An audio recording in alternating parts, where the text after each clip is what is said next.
नमस्कार दोस्तों। जरा सोचिए, क्या वाकई एक सरकार 14 साल के अस्मित गौतम से इतनी डर गई कि उसके खिलाफ एफआईआर दर्ज करवा दी।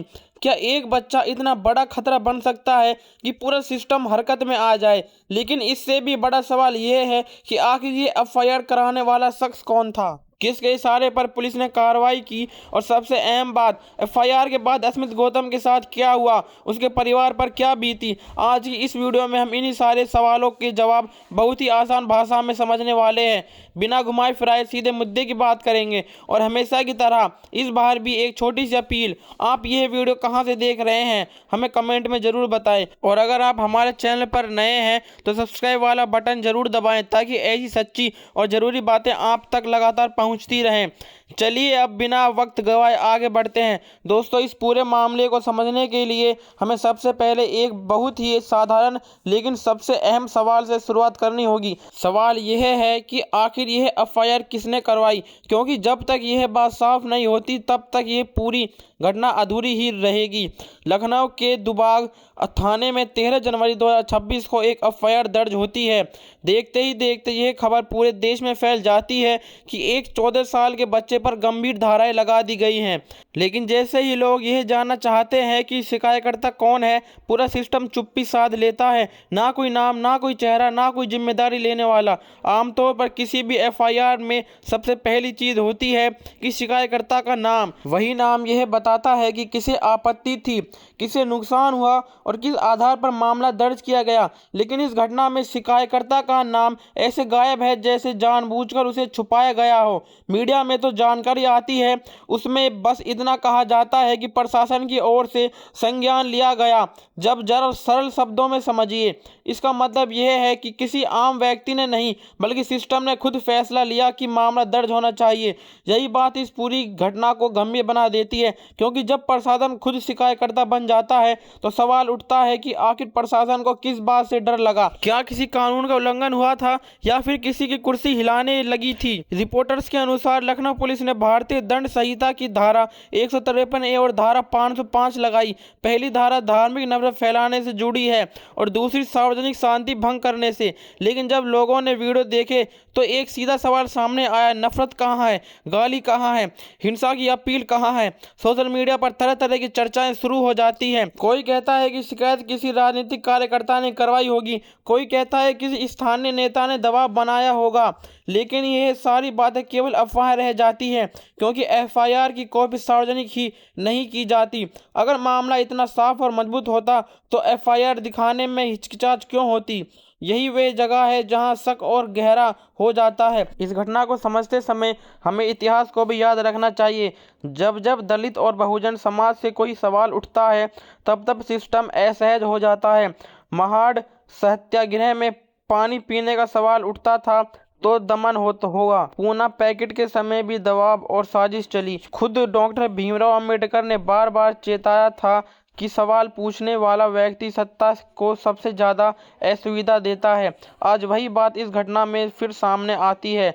अस्मित गौतम कोई बड़ा नेता नहीं है, कोई संगठन नहीं चलाता, उसके पास कोई ताकत नहीं है। वह लखनऊ के एक साधारण से इलाके में रहने वाला एक 14 साल का बच्चा है।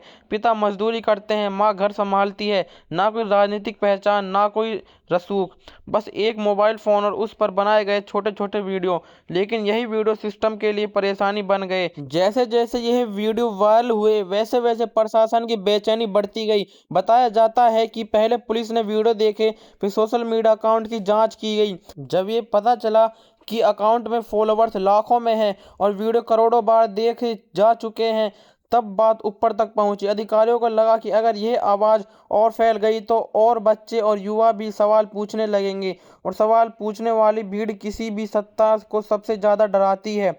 यहीं से कार्रवाई का आदेश आता है। लेकिन चालाकी देखिए, शिकायतकर्ता का नाम गायब, ताकि कोई सीधी उंगली ना उठा सके। कानून में एक व्यवस्था है कि मजिस्ट्रेट के संज्ञान के से बिना किसी व्यक्तिगत शिकायत को भी एफआईआर दर्ज हो सकती है। इसी रास्ते का इस्तेमाल किया गया। सिस्टम खुद शिकायतकर्ता बन गया और खुद ही कार्रवाई करने लगा। दुबगा थाना इस पूरे मामले में लगभग मौन रहा। न स्पष्ट बयान, न खुली जानकारी। जो कुछ भी सामने आया वह सूत्रों के हवाले से आया। कहा गया कि किसी प्रशासनिक अधिकारी ने रिपोर्ट भेजी थी, लेकिन वह अधिकारी कौन था यह आज तक साफ नहीं किया गया। नाम छुपाना इस बात का सबूत है कि सच्चाई सामने आने से डर है। यह घटना उस समय हुई जब शौर्य दिवस और दलित इतिहास की यादें ताज़ा थी। वह समय जब लोग विजय स्तंभ को याद करते हैं, अपने संघर्षों को याद करते हैं। ऐसे समय में एक दलित बच्चा सवाल पूछे, यह कई लोगों को असहज कर देता है, क्योंकि सवाल सिर्फ आज का नहीं होता, वह कल और आने वाले कल को भी चुनौती देता है। स्मिथ के वीडियो जैसे ही वायरल हुए, लाखों लोगों ने उन्हें देखा, साझा किया और समर्थन दिया। जय भीम के नारे गूंजने लगे। यही आवाज़ मोड़ था जहां सिस्टम को लगा कि मामला हाथ से निकल सकता है, इसलिए जल्दी जल्दी एफआईआर कर दी, लेकिन इतनी अधूरी कि जिम्मेदारी तय ना हो सके। परिवार पर इसका गहरा असर पड़ा।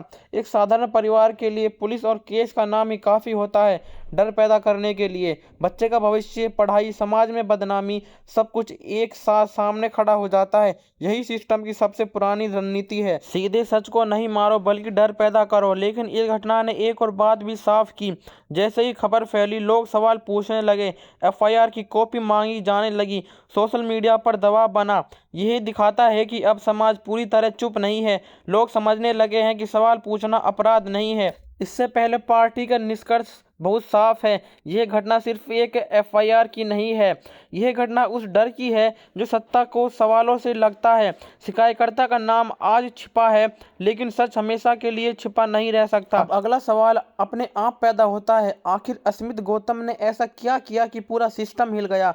अब हम इस घटना के उस हिस्से पर आते हैं जिसे जानना सबसे जरूरी है, क्योंकि जब तक यह साफ नहीं होगा कि स्मिथ गौतम ने आखिर ऐसा क्या किया, तब तक यह समझना मुश्किल रहेगा कि एक 14 साल के बच्चे से सत्ता इतनी क्यों डर गई। अक्सर हमारे सामने ये नैरेटिव रखा जाता है कि कुछ गलत कहा होगा, भड़काऊ भाषण दिया होगा, समाज को तोड़ने की कोशिश की होगी। लेकिन जब हम इस घटना को परत दर परत खोलते हैं तो सामने आता है कि स्मिथ का असली अपराध सिर्फ इतना था कि उसने सवाल पूछे, और वह भी ऐसे सवाल जिनके जवाब सत्ता के पास नहीं। स्मिथ गौतम कोई पेशेवर नेता नहीं है, वह कोई बड़ा भाषण देने वाला व्यक्ति नहीं है। वह एक सामान्य स्कूल में पढ़ने वाला बच्चा है जो पढ़ाई के बाद अपने मोबाइल फ़ोन से छोटे छोटे वीडियो बनाता था।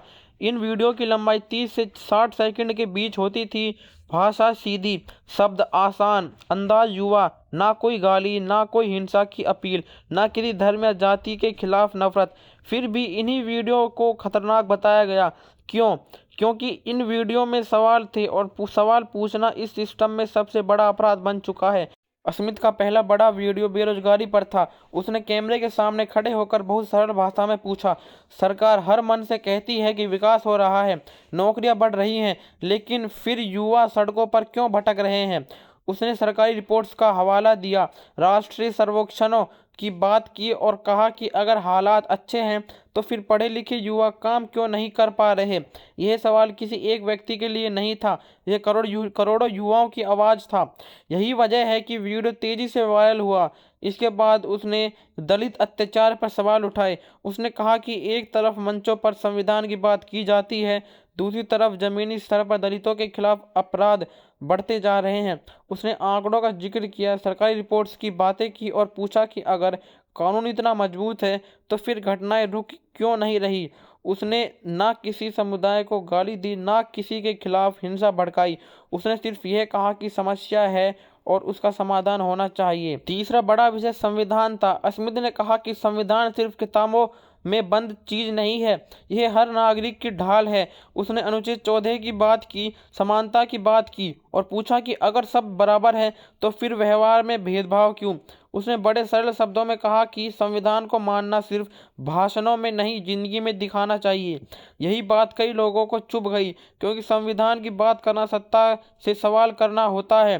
स्मिथ के वीडियो में एक खास बात यह भी है कि वह डराने वाला नहीं बल्कि समझाने वाला लहजा रखता था।